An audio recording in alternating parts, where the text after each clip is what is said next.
এ না, এগুলো সব খাও, সব খেতে পারবা তো? হ্যাঁ। হ্যালো বন্ধুরা, দেখো আমার ছোট বৌমা আমাকে কি ভালোবাসে না সত্যতা করে আমি জানি না। সব খেয়ে নাও। এই দেখো দুধটা সব পুরো চুমুক দিয়ে খাও দুধটা। আর হচ্ছে তোমার গরম দুধ একসাথে চিড়ে দিচ্ছি। 7টা রুটি আমি চিড়ে দিচ্ছি সব। হ্যাঁ, এনে দিল ভেজে। এ দেখো সঙ্গে আবার টক দই, আবার দেখো ছানা। জানে কিন্তু যে আমার সুগার।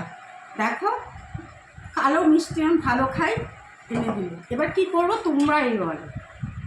দেখেছো আমার সঙ্গে শত্রুতা না, আমাকে খেতে দিয়েছে আমার বৌমা, ছোট বৌমা। ডবল গ্যাসের ওষুধ খাইয়ে দেবো তারপর। খাবো বলো। বলো